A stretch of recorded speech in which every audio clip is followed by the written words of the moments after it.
రాష్ట్రంలో యువత ఉద్యోగాల కోసం రోడ్డున పడి అలమటించాల్సిన పరిస్థితి వచ్చిందన్నారు మాజీ మంత్రి ఎమ్మెల్యే హరీష్ రావు. ప్రభుత్వం వెంటనే 2 లక్షల ఉద్యోగాలు గుర్తించి జాబ్ క్యాలెండర్ ప్రకటించారని డిమాండ్ చేశారు. గ్రూప్ 1 మెయిన్స్ కు 1:100 నిష్పత్తిలో అభ్యర్థులను అనుమతించాలని కోరారు. గ్రూప్ 2, 3 ఉద్యోగాల్లో అదనపు పోస్టులను కలపాలన్నారు. గ్రూప్స్ అభ్యర్థులు, నిరుద్యోగుల డిమాండ్లపై సీఎం రేవంత్ కు హరీష్ రావు బహిరంగ లేఖ రాశారు.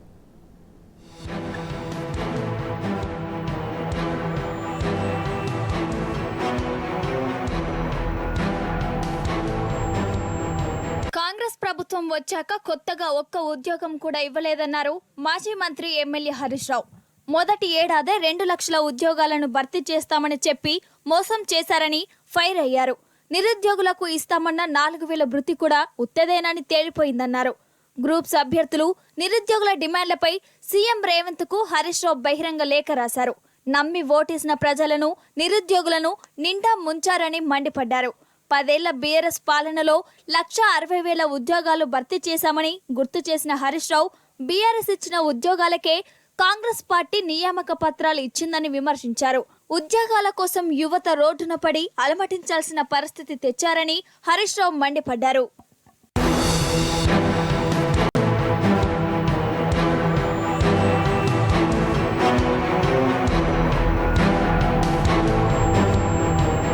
గ్రూప్ 1, డిఎస్సి తదితర ఉద్యోగాల కోసం చేపట్టిన నియామక ప్రక్రియ ఉద్యోగార్థులకు చాలా ఇబ్బందికరంగా మారిందని హరీష్ రావు చెప్పారు.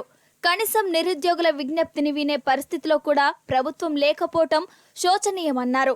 గ్రూప్ 1 మెయిన్స్ కు 1:50 నిష్పత్తిలో కాకుండా 1:100 నిష్పత్తిలో అభ్యర్థులను అనుమతించాలని హరీష్ రావు కోరారు.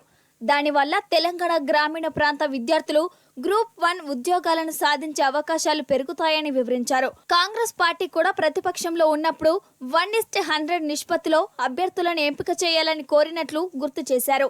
ఇప్పుడు ఆ వైఖరి నుంచి కాంగ్రెస్ పార్టీ ఎందుకు తప్పుకుంటుందో అర్థం కావడం లేదన్నారు హరీష్ రావు.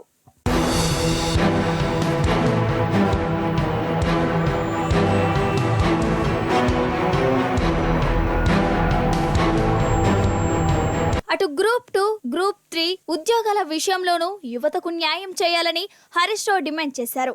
గ్రూప్ 2లో 2,000 ఉద్యోగాలు, గ్రూప్ 3లో 3,000 ఉద్యోగాలు అదనంగా కలపాలని కోరారు.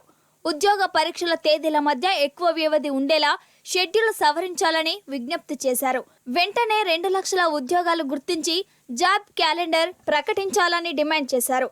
అటు మెగా డిఎస్సి నోటిఫికేషన్ విషయంలోనూ కాంగ్రెస్ పార్టీ దోఖా ఇచ్చిందని హరీష్ రావు విమర్శించారు. 25,000 పోస్టులతో మెగా డిఎస్సి వేస్తామని చెప్పి 11,000 పోస్టులతో చేతులు దులుపుకున్నారని మండిపడ్డారు. మేనిఫెస్టోలో చెప్పిన దానికి కట్టుబడి ఉపాధ్యాయ ఖాళీలన్నీ భర్తీ చేసేలా మెగా డిఎస్సి నిర్వహించాలన్నారు హరీష్ రావు.